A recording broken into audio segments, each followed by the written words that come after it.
Graça e paz, meus queridos, é com grande alegria que eu estou aqui mais uma vez agora para começar o nosso curso de formação e aperfeiçoamento de líderes. Visto que alguns de vocês estão começando, outros de vocês já começaram há alguns anos, estão apenas sendo aperfeiçoados nesses dias para trabalhar na seara do Senhor. E eu não conheço prazer maior do que esse, de estar dentro daquilo que Deus está realizando. Amém? A função desse curso é aferir a sua visão acerca do mundo que te cerca, de como esse mundo influencia a vida das pessoas que chegam no seu ministério para você cuidar, né? Porque cuidar é a nossa função. Cristo nos mandou fazer discípulos e ensiná-los a guardar aquilo que recebemos de Cristo. Então, se nós não estamos discipulando, ou se o nosso discipulado não empreende pessoas mais curadas e melhores, nós estamos falhando com a nossa maneira de viver o Evangelho como comunidade. Seja bem-vindo você que é de outra comunidade, não da VID, que está aqui conosco. Um beijo também no seu coração. Eu sei que alguns de vocês estão partilhando esses vídeos. Eu não posso impedir vocês de fazê-lo, né? A palavra é mais específica para a nossa comunidade, mas se você é de outra comunidade, está aqui, um abraço para você e aí para os seus pastores. E que Deus te abençoe. A minha oração é que aquilo que nós vamos dizer aqui abra a sua mente, destrave o seu ministério, ative a sua vida e te conduza a fazer cada vez melhor aquilo que Jesus te chamou para fazer. Amém? Essa palavra é para a nossa comunidade e também para aqueles que estão de fora, entendendo que Cristo só tem uma igreja. Amém? E nós somos parte dessa igreja de Cristo, e isso muito nos alegra. Hoje nós vamos falar sobre como líderes que somos ou que estamos nos tornando, como nós vamos lidar com os resultados que esse mundo impõe na maneira de viver das pessoas que nós discipulamos e também da nossa vida, né? Então, ter esse olhar crítico acerca de quem somos e também ter esse olhar de zelo, de empatia com as coisas que as pessoas passam, a fim de que nós possamos ser úteis na melhoria delas na sua caminhada com Cristo. Amém? Hoje nós vamos ler na segunda epístola do apóstolo Paulo a Timóteo, capítulo 3, a partir do versículo 1. Segunda a Timóteo 3, do 1 em diante. Para ganhar tempo, vamos lá? Sabe, porém, isto: nos últimos dias sobrevirão tempos difíceis, pois os homens serão egoístas, avarentos, jactanciosos, arrogantes, blasfemadores, desobedientes aos pais, ingratos e irreverentes. Versículo 3. Desafeiçoados, implacáveis, caluniadores, sem domínio de si, cruéis, inimigos do bem, traidores, atrevidos, enfatuados, mais amigos dos prazeres do que amigos de Deus. Essa é a parte que eu quero ressaltar aqui. Mais amigos dos prazeres do que amigos de Deus. A maior crise que nós temos enfrentado na nossa geração não é o Covid-19, nem a nossa polarização política, esquerda-direita. A maior crise que nós passamos é uma crise moral, e as outras crises são derivadas desta. As pessoas estão perdidas nos seus princípios. Nós somos uma geração de pessoas que, em sua grande maioria, não consegue ter firmeza de princípio e, por isso, não tem firmeza de caráter. Complicado, né?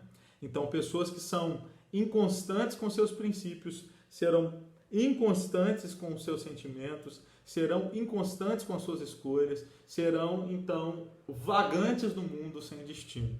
Se você não tem firmeza de princípio, você não tem firmeza de jornada, e quem não está indo bem para um lugar bem delimitado não chega em lugar nenhum.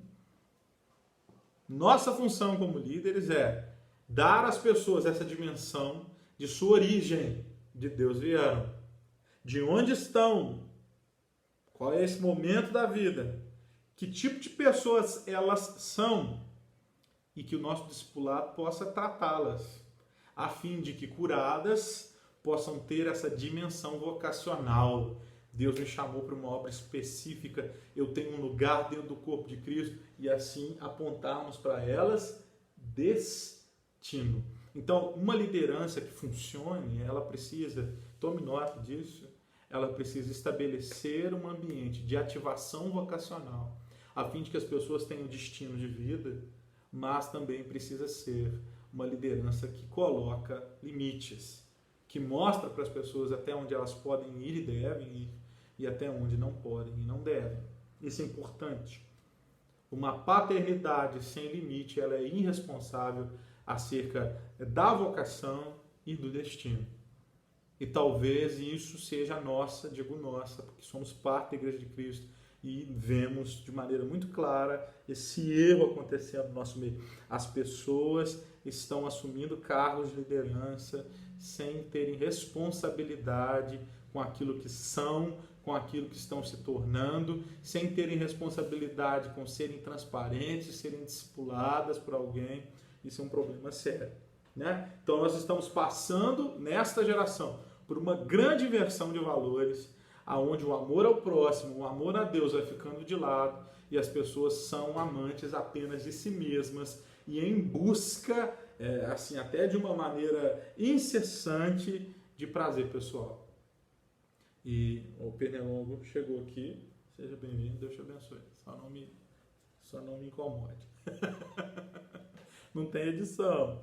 Então, vamos lá. Então, nós estamos passando por um momento que Satanás, engendrado na nossa cultura, ele tem provocado duas grandes faltas ou defeitos, dois calcanhares de Aquiles dessa geração. Número 1, tome nota, atrofia moral. Número 2, resultado da primeira, instabilidade ou imaturidade emocional. Pode escolher o que você quiser, dá na mesma e tem a mesma função para nós aqui. Então, atrofia moral. Nós temos visto nessa geração pessoas que não têm habilidade de ser responsável acerca da própria vida. Não são responsáveis com as suas escolhas, não são responsáveis com seus sentimentos, não são responsáveis com as suas atitudes. E aí, se tornam pessoas irresponsáveis com seus relacionamentos e alianças. Então, são pessoas que começam 52 cursos e não terminam nenhum. São pessoas que começam 352 namoros e nenhum resulta em casamento. São pessoas que chegam na igreja com muita vontade, ela está na dança, está no louvor, está na intercessão, está em tudo, não está em nada. Faz um monte de coisa e não é relevante em nada. Nós precisamos como líderes, enxergar isso. Atrofia moral é a incapacidade de ser responsabilizado e responsável pelos seus atos e pelos resultados de suas atitudes. Esse povo que vai vir para nós, do mundo, às vezes até de outras denominações, para a gente cuidar. Se nós queremos empreender uma geração de crentes melhor, nós precisamos melhorar a nossa capacidade de discipular pessoas com autoridade, com amor, apontando para elas o destino delas, sem deixar de mostrar a elas a sua condição. Amém. Dentro dessa atrofia moral, a gente vive a síndrome do descarte. Eu chamo assim. As coisas ficam na vida das pessoas enquanto tem utilidade. Perdeu a utilidade, vaza daqui. Então, se eu não tenho mais atração pela minha esposa, pelo meu esposo, eu largo. Se essa denominação não está me trazendo prazer em todos os cursos do domingo, procuro outra. Se alguém falou comigo alguma coisa que eu não gostei, pulei fora. Se eu entrei nesse serviço, alguém falou um pouquinho mais grosso comigo, saí. Instáveis, atrofiados na sua capacidade de perceber aquilo que são, aquilo que precisam mudar. Apaixonados pelo prazer, deslocados no prazer. Então, quando a pessoa ela não tem esse discernimento de destino, de sentido para a vida, ela vai buscar isso em alguma coisa, não é? Então, a gente tem visto essa geração marginalizada nas drogas, marginalizada na prostituição, marginalizada na pornografia. E aí, com relação a esta atrofia moral, só discipulado de verdade funciona, viu, irmão? Porque a nossa maneira denominacional brasileira de lidar com as coisas está errada. A gente ensina as pessoas a maquiar e não a se arrepender. A escala de transformação que um discipulado tem que empreender passa por 4 pontos: humildade, transparência, confissão, reconciliação. Tome nota. Humildade. Tá aí? Espera você escrever. Humildade, transparência, confissão, reconciliação. Você está afiado. É isso? Como nós vamos empreender isso na vida das pessoas se a gente não vive isso para nós? Ah, te peguei. Ih, corre não, fica aí no vídeo. Você tem sido responsável ao olhar para você? Porque a maioria de nós procura à nossa volta os responsáveis pelas nossas quedas, pelos nossos erros, pelas nossas falhas, pelos atalhos que a gente acaba pegando e demorando muito mais se estivesse no caminho certo. Então, responsabilidade está diretamente ligado a nos perceber como pivôs da nossa situação. Isso aqui está assim porque eu. Porque quando eu assumo esse lugar de ser responsável com as minhas culpas dentro das situações que eu escolhi viver, eu vou perceber também que existem coisas que não é culpa minha, mas primeiro reconhecer a minha. Porque isso aqui vai me conduzir a arrependimento, isso aqui de fora vai me conduzir ao perdão. Então aquilo que as pessoas fizeram comigo, eu libero elas em nome de Jesus, perdoadas. Mas como que eu vou conseguir perdoar o outro se eu não consigo aceitar nem quem eu sou? Pegou aí? Humildade, transparência, confissão, reconciliação. Por que muitas vezes nós conduzimos as pessoas a se consertarem com outras dentro da igreja e de repente elas cometem os mesmos erros? Porque a gente conduziu uma reconciliação que não houve antes, confissão que não houve antes, transparência que não houve antes, humildade. A gente descobre o ministério do bombeiro. Isso acontece muito dentro da igreja. Os irmãos que estão assistindo que são bombeiros, que Deus te abençoe. Não estou falando disso não. O ministério do bombeiro é a igreja que só funciona quando o fogo pega. Não estou falando de avivamento, não. Estou falando de desgraça. O pastor o líder só fica sabendo das coisas na hora que está queimando tudo. A gente já está sentindo cheio de fumaça e o teto já está caindo. Então a gente precisa parar com o ministério do bombeiro. Nós precisamos gerar para as pessoas um ambiente onde elas possam ter paz de serem transparentes conosco, de poderem confessar aquilo que as incomoda a nós. A gente gerou, para longe de um ministério que promova a reconciliação de verdade, a gente construiu um ministério que cria maquiagens. Então as pessoas entram doentes, viciadas, cheias de problemas. Aí a gente diz para elas assim, ali, vai ter um apelo, no fim do culto você vai lá e levanta a mão que sua vida vai mudar. A pessoa vai até lá, levanta a mão. Assim que termina a oração, que nem foi ela que orou, ela só repetiu uma confissão nossa, ela virou para voltar para a igreja, agora ela é responsabilidade dela, ela que lide. Que agora o Espírito Santo mora nela, ela precisa ter vergonha na cara de mudar. Não é assim não, irmão. Novo nascimento e conversão são coisas diferentes. Novo nascimento é um fato que acontece do Espírito morar no nosso espírito e começar a mudar a nossa vida. Arrependimento no nível de conversão é a vida inteira. Nós vamos ter uma aula específica sobre isso. Mas desde já comece a pensar sobre a nossa responsabilidade, enquanto igreja, de promover para as pessoas um acompanhamento que faça delas cada vez melhores.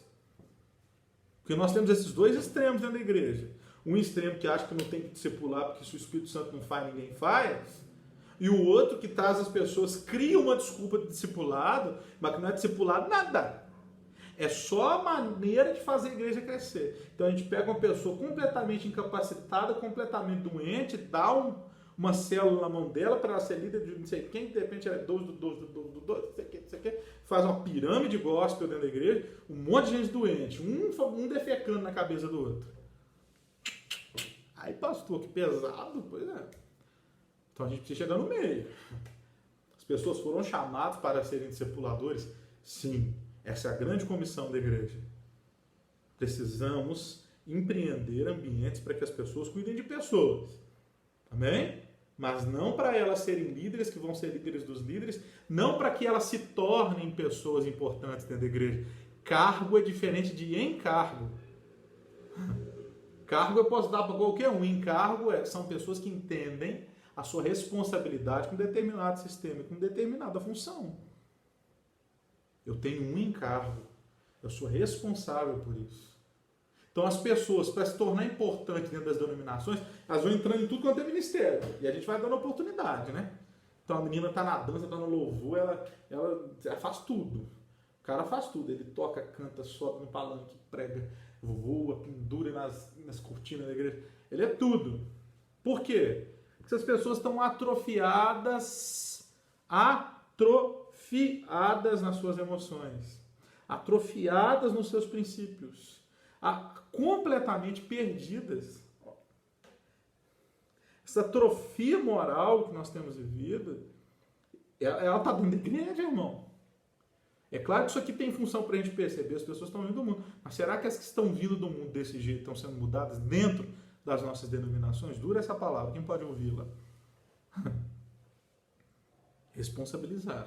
Uma fraqueza da nossa geração: instabilidade emocional, instabilidade nas suas escolhas, instabilidade na sua maneira de viver relacionamentos. Por quê? Porque estão atrofiados moralmente. Não tem princípio.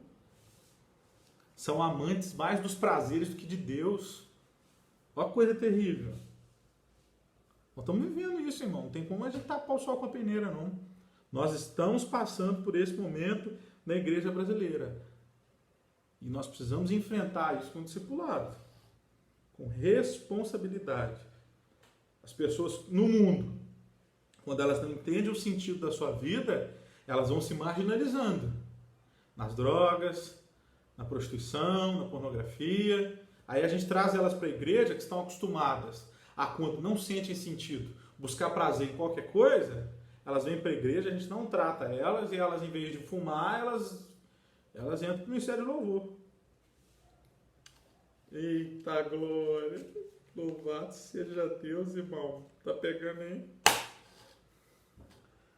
Ah, pastor, mas cheirava não cheira mais, mas agora a cocaína dele é o evangelismo. Pra ele sentir gente, ter sentido na vida, ele fica igual doido aí, andando de um lado pro outro, dando panfletinho pros outros, pregando na praça. Isso é ruim? É ruim, irmão, se não é feito dentro do propósito de Deus. Não é porque as pessoas estão fazendo coisas aparentemente para Deus, que elas estão fazendo de fato para Deus, elas estão fazendo para si mesmas. Quanto de gente no nosso meio que prega para se sentir gente, não prega para ensinar, não prega para colaborar com aquilo que Deus está fazendo, prega porque quando prega é pregador, nunca foi nada na vida. Quantos irmão, ora por mim. Quantos presbíteros dentro da nossa igreja não sabem o que é ser presbítero dentro da igreja brasileira? Mas a partir do momento que são presbíteros, são alguma coisa, não era nada. Ele era o beberrão do bar da esquina ali, agora é diácono. Então nós colocamos um terno nele, deixamos ele na porta, Pai do Senhor, Pai do Senhor, Pai do Senhor. Aí a gente olha para os diáconos da Bíblia, Estevão, compara com os porteiros da igreja. Irmão, nada contra ser porteiro, mano. Diácono e porteiro são coisas diferentes. Acorda aí. A gente está transformando os vícios lá de fora, a gente só está mudando, né? Mudando o sintoma para outro lugar, fazendo sintoma em lugar diferente. E não se engane, não quer dizer que as pessoas que estão na igreja e têm cargos, que elas não têm vícios. Você não faz ideia da quantidade de gente que está na igreja viciada em pornografia. Ou ainda viciado nos vícios anteriores, bebendo, fumando, escondido. E por que as pessoas escondem, pastor? É porque elas não têm temor de Deus? Não, é porque a gente não construiu para eles um ambiente discipulado. Porque a gente acostumou a amar e dar cargo para gente que finge bem. Os melhores artistas, os melhores atores da igreja são os maiores cargos. Irmão, vai orando, me abençoando aí. É a maneira que a gente criou. Porque se alguém tem coragem de confessar pecado, ele é excluído da igreja, mas ele é posto para fora. Quando não é excluído, fica num canto ali. Aí o líder que recebeu a confissão conta para todos os líderes, que conta para suas esposas, que conta para seus... De repente a igreja inteira está sabendo, está todo mundo olhando assim. O sujo falando do mal lavado, né? Só que o mal lavado foi exposto porque confessou. O sujo não, ele está com roupa de crente, com vocabulário de crente, dando dízimo, dando a paz do Senhor. Beijo no seu coração. Então nós precisamos construir esse ambiente, irmão, onde as pessoas possam confiar em nós. relacionamento de perto. Ter paciência para construir isso. Isso é mais fácil para alguns, é mais difícil para outros, mas é a nossa função. Amém? Ser relevante, eu oro para que você seja relevante na vida de alguém. Revelante não, né? Você possa ser revelante também, que Deus te dê revelações, né? Tem essa agora. Mas que você seja relevante na vida de alguém. Que você possa olhar para essas pessoas com empatia, que só sabe o valor da misericórdia quem entende que precisa dela, irmão. Quando eu passo a olhar para mim e me ver como pivô dos problemas que eu passo na minha vida, e eu entender como é difícil deixar as coisas erradas que eu faço, como é difícil perdoar algumas coisas que eu fiz, como é difícil perdoar algumas pessoas que me fizeram, que me ofenderam, quando eu deixo essa maquiagem gospel de lado e eu passo a permitir que alguém me toque, que alguém conheça os lugares feios da minha vida, eu vou saber ser empático e amoroso com alguém que precisa disso. Discipulador precisa se permitir ser discipulado. Você que congrega comigo sabe que eu não forço essa barra com ninguém, irmão. Eu não forço ninguém a sentar. Isso aqui é meu gabinete, ó. Tô gravando aqui de casa. Eu nunca forço ninguém daqui de Lavras, ou as pessoas mesmo de São João quando eu estou lá, nunca forcei ninguém a sentar comigo e confessar nada. Mas sempre estive aberto a qualquer pessoa que fizer isso. E se você já fez isso em algum momento, você sabe que eu te tratei com amor, com consideração, que eu não saio espalhando seu pecado para ninguém. Esse é o nosso lugar. É construir pessoas, não artistas. Eu acredito no Ministério de Artes na igreja, mas eu não acredito que o Ministério de Artes deve ser a igreja inteira. A gente tem que parar de interpretar papéis. A gente vai interpretar papéis só no dia que o teatro for apresentar alguma coisa na rua ou na igreja. Se o teatro não está apresentando, vão tirar a máscara. Cara. Duas fraquezas da nossa geração. Um, atrofia moral. Dois, que é o efeito dessa atrofia, instabilidade ou imaturidade emocional. Dá no mesmo para nós aqui. Um monte de bebê de 80 quilos. É o que nós temos tido ultimamente. Estou com os rascunhos aqui no computador. Um monte de criança de 80 quilos. Vivendo uma série de colapsos emocionais terríveis. Gente que surta dentro da igreja. Toda hora. Uma desordem psicossomática terrível. Então um monte de gente que ou está no extremo da depressão ou no extremo da ansiedade dentro da igreja. E eu concordo, irmão, que os médicos sejam pessoas que receberam a vocação de Deus e as pessoas devem sim se medicar para depressão, devem sim se medicar quando tem crise de pânico, de ansiedade. Eu sou aluno de psicologia, mas nós precisamos entender a nossa responsabilidade como pastores dessa geração, como cuidadores dessa geração, em irmos até essas pessoas e entender quais são as causas destas crises. Porque essas crises não são causas, são sintomas. A causa está escondida. Então, o que te traz ansiedade? O que está amargurando o seu coração? Pessoas que não crescem nunca. Nunca crescem. Pelo primeiro momento na história, nós temos um fenômeno maravilhoso, que é a geração que carrega 3. Rapidamente você vai identificar alguém aí. É um pai, pessoas que estão aí por volta dos 50 e 65 anos, que sustentam os seus pais, que estão lá pelos 70, 80, que sustentam os seus filhos, que estão entre os 15 e os 30 e poucos, que sustentam também os filhos de seus filhos. Olha o que está acontecendo. Rapidamente você acha alguém, ou uma mãe e um pai que sustenta os pais, sustenta os filhos e os filhos dos filhos, todo mundo dentro da mesma casa. O que é isso? Imaturidade emocional. As pessoas não conseguem mais dar conta da sua vida, resolver, dar destino. Pular de uma fase para outra, encerrando bem o anterior. A gente não consegue encerrar os ciclos mais. Somos emocionalmente instáveis, atrofiados moralmente e emocionalmente completamente imaturos. Gente, você não pode falar nada com as pessoas hoje em dia mais. Nada. Não pode falar nada. Presta atenção. Quem é atrofiado moralmente não tem princípio, não vai ser maduro emocionalmente. Porque gente que tem princípio, irmão, sabe o que tem que fazer, o que não pode fazer, que as coisas são assim, não são assado, elas crescem, elas amadurecem. Tem um monte de adolescente, de jovem, de adulto dentro da igreja vivendo no mundo da fantasia gospel.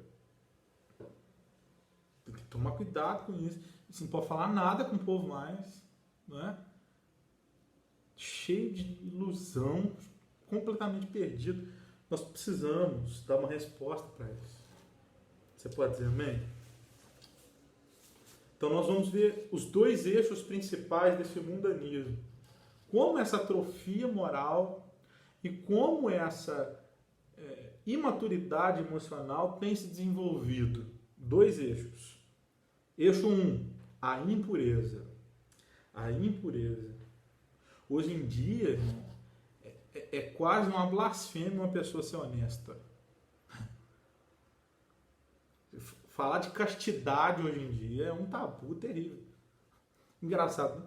Que algum tempo atrás era um tabu falar de sexualidade, que também está errado, a gente tem que falar de maneira pura, mas tem que falar. Hoje você não pode falar de pureza mais. Você não pode falar de castidade mais. Que absurdo! 2020, você ainda está falando dessas coisas. A pornografia e a imoralidade, se tornaram os mercados mais rentáveis do mundo. Se você descobrir, você acha na internet aí, se você tiver maturidade para isso, quanto que a indústria pornográfica ganha por ano, é muito mais que a Google, que são mega empresas ganhando bilhões de dólares todo ano. É só você escutar as músicas hoje em dia. Né? São pornográficas. Ainda mais e cada vez mais. Antigamente você tinha músicas pornográficas. Você que é da minha geração, um pouco mais velho que eu, vai lembrar de El Chan, por exemplo. O El Chan só cantava pornografia. Mamonas Assassinas só cantava pornografia. Mas, na maioria das vezes, era uma pornografia escondida por trás de figuras, né? Você estava falando de uma coisa e querendo falar outra. Hoje eles já falam especificamente. Os funks, hoje em dia, são absolutos em ser pornográficos. Antros de pornografia. E esses dias eu ainda estava vendo na internet que o líder aí do maior canal de funk é crente. O que está acontecendo, irmão? Então, essa impureza, ela vai tomando o coração das pessoas. Essa pornografia, essa falta de desejo por santidade. Qual foi a última vez, irmão, que nós somos constrangidos em nossos ambientes de culto a sermos mais santos? A sermos mais puros. Depois de qual culto de domingo no Brasil, depois de qual pregação no YouTube, a gente ajoelhou e disse, meu Deus, eu me sinto sujo, que teu Espírito me lave. Qual foi o último mover de oração que a gente fez no Brasil, irmão? Não porque tinha uma catástrofe, não porque alagou tudo, ou porque veio o vírus, ou sei lá, ou porque o terremoto, ou o tsunami veio. Qual foi a última vez que a gente orou por desejo de Deus? Chorando, dizendo, Deus, eu quero sentir mais vontade de estar contigo. Eu quero ouvir melhor a sua voz. Percebe? Uma geração impura certamente será uma geração que não vai amadurecer emocionalmente. E uma geração que não vai se estabilizar em princípios. Ela vai continuar atrofiada moralmente. Veja aí os últimos fenômenos da internet nesse tempo de quarentena são assustadores. Quantidade de crente. Aí, pastor, você vai ser moralista? Não, não vou ser moralista, eu vou ser espiritual. Quem é espiritual, espiritualiza. Quem é carnal, carnaliza. Amém ou não?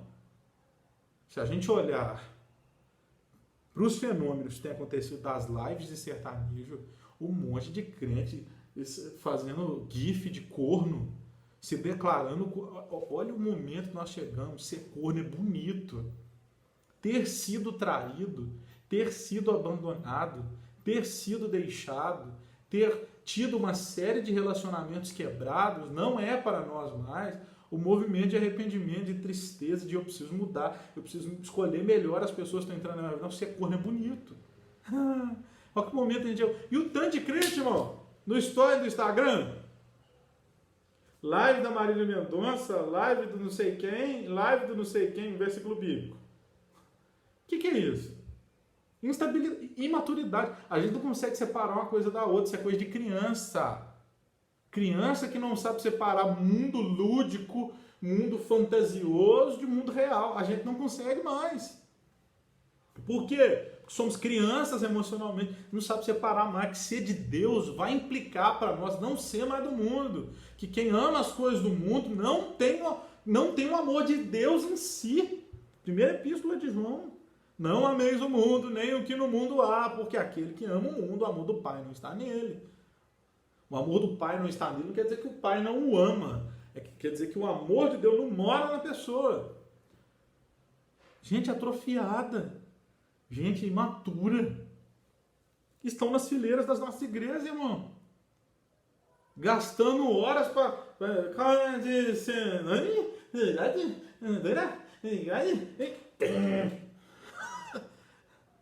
Gastando horas em TikTok, não gastando horas na palavra de Deus. Culpa de quem? Nossa!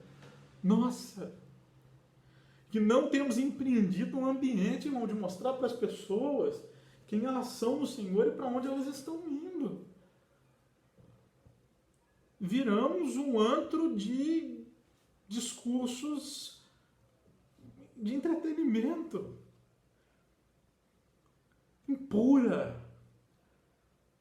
Uma geração impura, uma igreja impura. Ai de mim que vou perecendo. Que sou um homem de lábios impuros e vivo em meio a homens de impuros lábios. Ai de mim. Geração impura, irmão. Sem Deus, sem santidade, sem cheiro de Deus. Tentando achar culpado de fora, tentando eleger gente para matar gente, para recusar. Nós não vamos mudar a nossa realidade, irmão. De fora para dentro, de dentro para fora. A transformação é sempre de dentro para fora. É me ver pivô das situações. Quando a igreja olha para o Brasil e fala assim, estão perseguindo a família, estão não sei o que. Quem não está curando a família? Nós. Quem não está construindo nas últimas décadas ambientes para que homens e mulheres vivam em paz? A gente. É horrível de escutar, é horrível de falar, mas é verdade, irmão. Olhe para o evangelho de 20, 30 anos. Ai, mas tem trabalho do pastor fulano de tal. Irmão, cuidar de família não pode ser responsabilidade do pastor fulano de tal. Cuidar de família é responsabilidade da igreja. Nós nos acostumamos a criar líderes que espancam suas esposas. Há pouco tempo atrás chegou para mim um testemunho de uma irmã líder de determinado ministério que subiu no altar e disse assim, eu apanho do meu marido e sou mulher de Deus submissa a ele. Você tem que ser mulher de Deus. O que ela está dizendo? Ela está dando respaldo para os homens bater nas mulheres e respaldo para certos crimes acontecerem dentro de casa. As mulheres têm que aceitar apanhar. Então percebe? A gente vai formando um monte de gente louca, que vai gerando gente louca. Aí o Brasil vira uma loucura, aí a gente quer pôr culpa em partido A e partido B. A corrupção de partido A e de partido B mostra a nossa irresponsabilidade de ser santo no Brasil. Eu sou pivô, a igreja é pivô. Olhar para nós, ver a nossa responsabilidade, parar de justificar fora, irmão, isso é maturidade. Peraí, qual é a minha culpa nisso aqui? Só gente madura consegue pensar assim. Gente madura, você falou comigo, peraí, qual é a minha culpa aqui? O que eu fiz que permitiu que essa situação chegasse onde chegou? Uma geração impura, ela não consegue ter revelação espiritual. Hebreus 12:14 diz que sem santidade ninguém verá a Deus, irmão. Número 2. Segundo eixo através do qual Satanás domina a nossa cultura, promovendo atrofiados morais e inconstantes emocionais. 1, impureza. 2, amor ao prazer. Amor a si próprio. E isso virou glamour, né? Já falei disso. Glamour de pensar só em si. O glamour dos seus perfis sociais. O glamour do número de seguidores. É glamouroso pensar só em si hoje em dia. E a gente inverte esses papéis. Eu sei que isso é clichê, mas é verdade. Nós usamos pessoas e amamos coisas. Porque as coisas nos servem, as pessoas exigem de nós. Todo relacionamento exige de nós, irmão. É impossível você viver qualquer tipo de relacionamento sem dar o braço a torcer. Se você está dentro de um relacionamento que só você fala, você não está em um relacionamento, você está em um monólogo com uma pessoa que está te vendo falar. Você está num teatrinho que só tem uma pessoa, é o monólogo, e você tem mais alguém com você que é um espectador do seu monólogo. Relacionamento você não tem.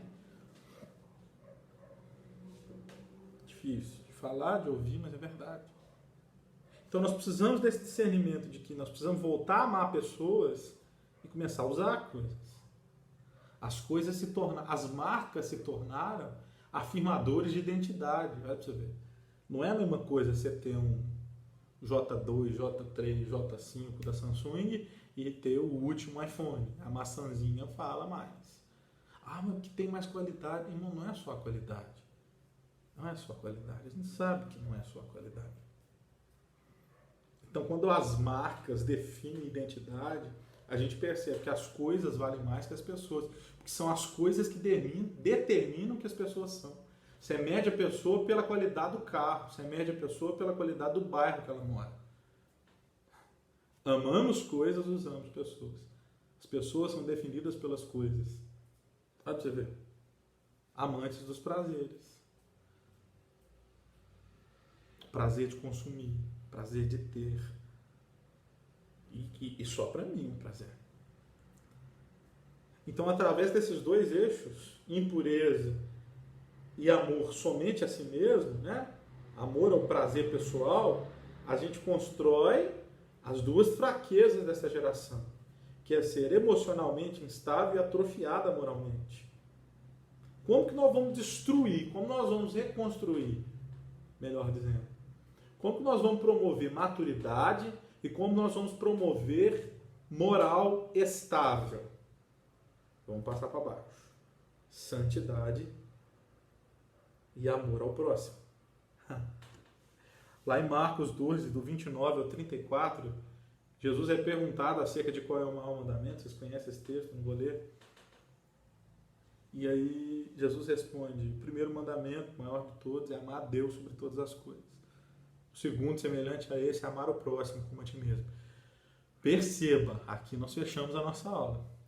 Cristo disse que a base da vivência de alguém que teme a Deus é amar a Deus sobre todas as coisas e amar ao próximo como a ti mesmo.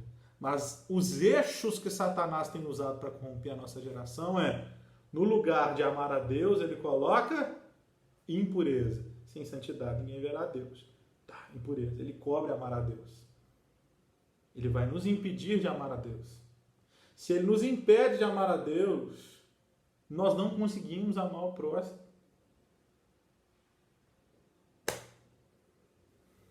É Deus em nós, e você pode ter certeza disso. É Deus em nós que gera essa empatia pelo outro. É Deus em nós que faz você dividir o pão. É Deus em nós que faz você dividir seu salário. É Deus em nós que faz você dividir seu tempo, porque o ser humano em si é egoísta, amante de si mesmo. Então, se você destrói a pureza, naturalmente você vai destruir o amor ao próximo. Porque você quer prazer só para você, egoísmo. Então, tratando em miúdos, como eu destruo, pastor, a impureza? Santidade. Santidade. E se eu vivo em santidade naturalmente, eu vou perceber melhor a Deus. Eu começo a perceber melhor o outro. E aí passo a esse exercício, que é um exercício, de me responsabilizar pela vida das pessoas que estão perto de mim. A esse exercício, porque é um exercício de me importar com as pessoas, de querer saber como elas estão, de querer me aproximar delas, de querer servi-las, de querer amá-las, de querer estar perto, de querer perdoar, de gerar para elas um ambiente de segurança, onde elas vão poder ser transparentes comigo, onde elas vão, em humildade, poder confessar os seus pecados a mim, e eu vou conduzir essas pessoas em carinho, em amor, em compreensão, em empatia, em misericórdia, em graça, a consertar suas situações. Não é só se arrepender do pecado, é remi-lo, consertá-lo, limpar as consequências do pecado que ficaram para trás. Porque nós temos, pastor, uma geração atrofiada moralmente e emocionalmente instável, porque nós temos uma geração impura e amante de si mesma. Solução para isso: santificação. Santificação. E o exercício de viver em comunidade. Precisamos promover isso na igreja. Precisamos promover isso na igreja. Precisamos. Com urgência. Com urgência. Minha oração hoje é que essa palavra marque seu coração. Que você hoje se perceba como pivô das próprias situações da sua vida. E que todos nós passemos de maneira coletiva por uma metanoia, uma mudança de mente. Termino recitando o texto tão famoso de Romanos 12, versículos 1 e 2. Rogo-vos, pois, irmãos, que apresenteis os vossos corpos como um sacrifício vivo, santo e agradável ao Senhor, porque esse é o vosso culto racional. E não tomem a forma do mundo, do presente século, mas transformai-vos, metanoia, pela renovação da vossa mente, pela mudança da vossa mente, para que experimenteis qual seja boa, agradável e perfeita vontade de Deus. Amém. Que nós sejamos bons discipuladores e bons discípulos, bons pais e bons filhos,